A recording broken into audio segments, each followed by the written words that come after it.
Salut, que la paix soit sur toi. Cette vidéo est la troisième de ma playlist sur l'orientation professionnelle. Encore une fois, si tu apprécies cette série de vidéos et si tu penses qu'elle peut être utile à toi ou à tes camarades, n'hésite pas à la partager, like-la et bien sûr, abonne-toi à ma chaîne. La première raison qui fait qu'une entreprise n'aime pas recruter un jeune, c'est le fait que celui-ci n'a pas d'expérience professionnelle. Le problème, c'est comment peux-tu avoir de l'expérience quand la plupart des recruteurs refusent justement de te recruter parce que tu n'as pas d'expérience. C'est une sorte de paradoxe, un peu comme l'œuf et la poule. Mais en tout cas, toi, tu dois en sortir urgemment. Tu enrichiras considérablement ton CV vide par des expériences professionnelles. En tant qu'étudiant, si tes parents te disent que tu n'as pas besoin d'expérience professionnelle pour le moment, que tu dois te concentrer sur ces études, c'est qu'ils n'ont pas compris comment marche un recruteur. Ou alors, ils ont du piston. Mais si ce n'est pas le cas, dis-leur de regarder cette vidéo. L'expérience compte autant que les diplômes.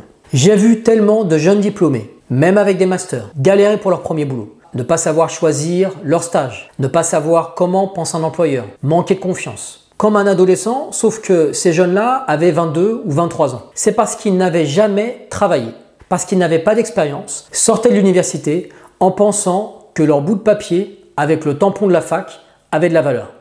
Mais en vérité, ce qui a de la valeur pour ton recruteur, c'est ton diplôme, plus tes compétences réelles, plus ton expérience. Et c'est bien ça le problème. Il faut avoir les trois pour ne pas faire partie de ces centaines de milliers de jeunes diplômés qui sont actuellement au chômage. Je t'entends déjà me dire, Mehdi, quel est l'intérêt de faire un petit boulot payé de misère? Ma réponse est la suivante. D'abord, ce petit boulot payé de misère va t'apprendre à gagner de l'argent par toi-même. Cela va développer ton autonomie. Ensuite, ce petit boulot payé de misère va t'apprendre la valeur du travail et te faire comprendre que si tu ne travailles pas sérieusement tes cours, ce petit boulot payé de misère deviendra ton boulot tout court et ce jusqu'à la fin de ta vie. Ensuite, parce que cela va t'apprendre l'humilité. Et là, je vais te donner un autre conseil précieux. Ouvre bien tes oreilles et pense à partager cette vidéo et à la liker. Nous en sommes à la troisième vidéo et normalement tu dois avoir une idée de ce qu'il faut faire pour réussir ton orientation professionnelle. Mais je vais être encore plus spécifique. Par exemple, si tu veux travailler dans l'immobilier, tu dois savoir vendre. Si tu veux devenir ingénieur en mécanique, tu dois savoir comment fonctionne une usine ou comment fonctionne un moteur. Si tu veux devenir enseignant, tu dois savoir gérer un groupe d'enfants. Si tu veux travailler dans l'informatique, tu dois savoir démonter un ordinateur et le réparer.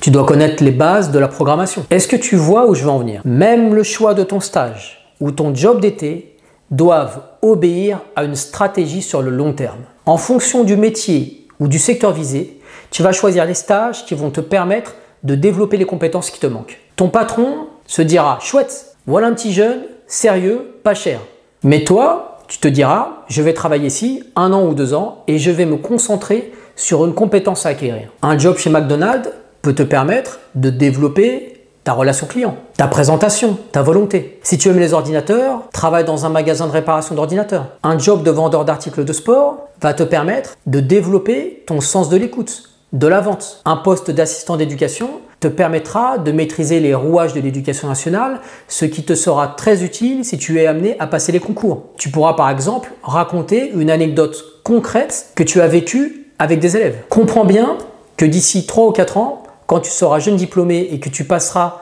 ton premier entretien pour un vrai métier, tu n'auras peut-être pas de piston, mais toi, tu auras une vraie expérience de la vente, de la relation client, de la gestion de conflits, des process qualité et tu pourras raconter de belles histoires, de belles anecdotes sur des expériences réellement vécues. Et si tu parviens à faire cela, tu multiplieras par 2 ou par 3 tes chances d'être recruté. N'aie pas honte de travailler dur pour un petit salaire. Dis-toi que c'est pour un objectif plus grand. Même un petit job peut être une opportunité d'apprendre des choses, de te développer. De développer ta confiance en toi, de développer ta volonté en te levant tôt et en arrivant tous les jours à l'heure, d'améliorer ton élocution, ton sens de la vente, ton empathie en parlant avec les clients. Toutes ces compétences que les jeunes mettent sur leur CV alors qu'ils n'ont aucune expérience de cela. Mais toi, ce sera des compétences concrètes. L'autre avantage de ces petits jobs, et j'en parle parce que cette chaîne s'adresse à ceux jeunes ou moins jeunes qui s'intéressent à l'indépendance financière, c'est que si tu vis encore chez tes parents, tu pourras mettre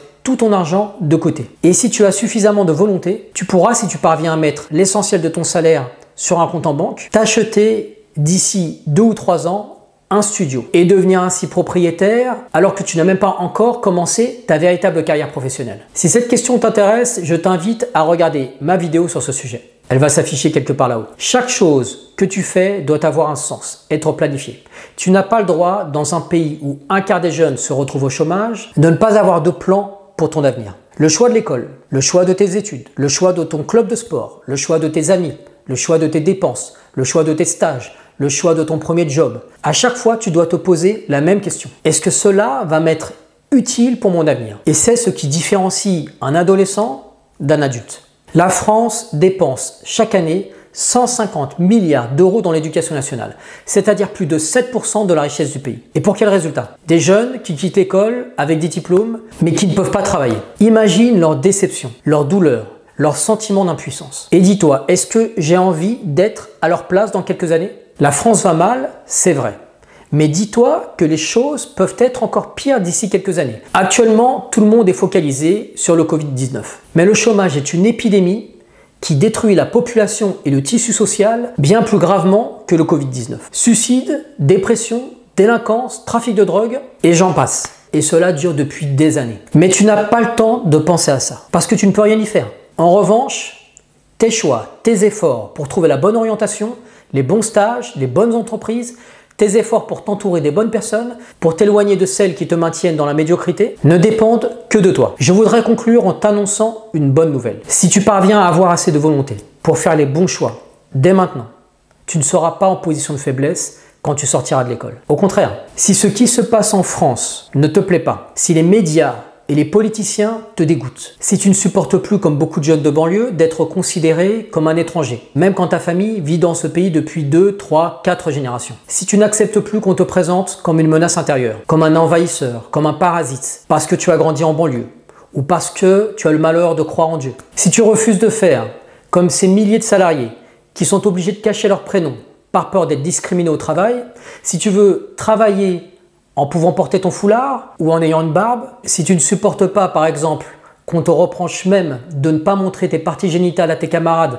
quand tu te douches dans ton club de sport, si tout ça commence à te monter à la tête et que tu envisages de quitter la France, tu seras en position de force. En ce moment même, des dizaines de pays dans le monde, comme la Nouvelle-Zélande, le Canada, le Royaume-Uni, l'Allemagne, la Corée du Sud, profitent gratuitement chaque année des 150 milliards d'euros dépensés avec nos impôts, mais qui ne servent à rien pour 25 à 40% des jeunes qui ne trouvent pas de travail. En revanche, ces pays n'accueillent pas n'importe quel diplômé, mais seulement ceux dont les compétences sont recherchées sur le marché du travail. D'où l'importance d'avoir une véritable stratégie pour ton orientation professionnelle. Comme je le disais plus haut, les professionnels les plus recherchés en France et dans le monde ne sont pas forcément ceux que l'on croit. En France, on te donne le sentiment que si tu n'as pas fait une prépa ou une bonne fac, tu es un raté. Les gens, quand tu ne les connais pas, vont te demander quelles sont les études que tu as fait. Et à cause de cette focalisation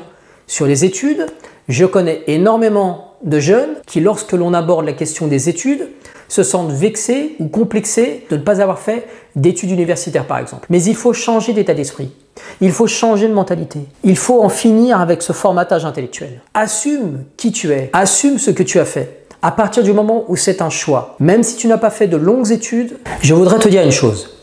Dans la plupart des pays du monde, les ouvriers hautement qualifiés et les artisans avec de l'expérience gagnent très bien leur vie. Le salaire moyen d'un plombier au Canada, par exemple, est de 50 000 $ par an, soit environ 30 000 € net par an. En France, ce même plombier gagnerait entre 1 300 et 2 000 € par mois. Et il lui faudra des années et des années d'expérience pour toucher plus de 2 000 € par mois, soit environ 25 000 € par an. Un professeur des écoles, en France, touche environ 1 500 € net par mois, soit 20 000 € par an. Au Canada, après 1 ou 2 années d'expérience, on te proposera un salaire de 60 000 $ canadiens, soit environ 40 000 € net par an. 40 000 € net par an, ça fait plus de 3 000 € net par mois. Manpower a interrogé 42 000 employeurs dans une quarantaine de pays différents pour savoir quels sont les professionnels les plus recherchés dans le monde. Et voici les résultats de cette étude. En tête de leur classement, on trouve les artisans, les ouvriers très qualifiés, les plombiers, les boulangers, les mécaniciens, les électriciens,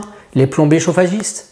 Ensuite viennent les professions commerciales, puis les professions médicales, puis les comptables et les gestionnaires. Et après eux, viennent les ingénieurs et les cadres. Depuis des années, des pays qui ont une stratégie basée sur l'immigration sélective organisent des salons de recrutement dans les plus grandes métropoles françaises.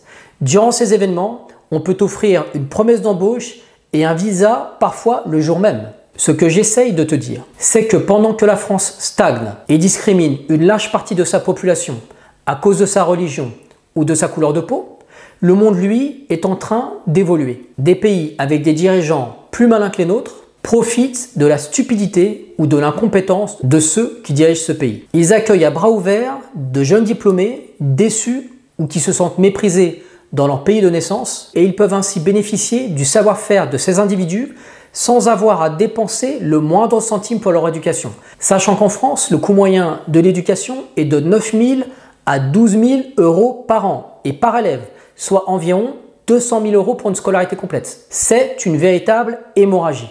Car tous les ans, des milliers d'infirmières, d'enseignants, de chercheurs, de menuisiers, de conducteurs de travaux, de chauffeurs de poids lourds, d'électriciens quittent notre pays pour offrir un avenir plus accueillant à leurs enfants. Pendant que l'extrême droite, les républicains, la France en marche, les socialistes, les communistes présentent à leurs électeurs les musulmans de France comme une cible, un ennemi de l'intérieur qui cache son vrai visage, c'est-à-dire le visage d'un terroriste, l'économie française, elle, est en train de dégringoler. Notre pays, qui était la 4e puissance économique mondiale en 1992, est aujourd'hui en 7e position, derrière le Royaume-Uni et l'Inde. En fait, la plupart des experts considèrent aujourd'hui que la France ne sera bientôt plus qu'en 10e position au niveau mondial en matière du PIB. Et ceci pas dans 50 ans, ceci avant la fin de cette décennie. La classe politique française ne l'a pas compris ou ne veut pas le comprendre, mais le monde est un vaste marché. Un marché ultra concurrentiel et la France est aujourd'hui dépassée. Ce n'est plus un pays qui fait rêver. Si tu suis les conseils que je t'ai donnés dans cette série de vidéos, si tu choisis la bonne orientation, si tu étudies sérieusement, si tu choisis avec soin tous tes stages, avec comme objectif de te développer jusqu'à devenir un expert dans ton domaine, tu ne seras jamais obligé d'accepter les règles que cette société sclérosée essaie de t'imposer. Tu ne seras pas obligé de faire comme des millions de chômeurs, c'est-à-dire quémander du travail. Tu feras partie, je l'espère, de ces professionnels qui peuvent choisir où ils veulent travailler, que ce soit en France ou à l'étranger. Allez, je te laisse. Si tu estimes que cette vidéo est utile, partage-la au maximum et abonne-toi à ma chaîne. À dans quelques jours pour ma prochaine vidéo. Que la paix soit sur toi.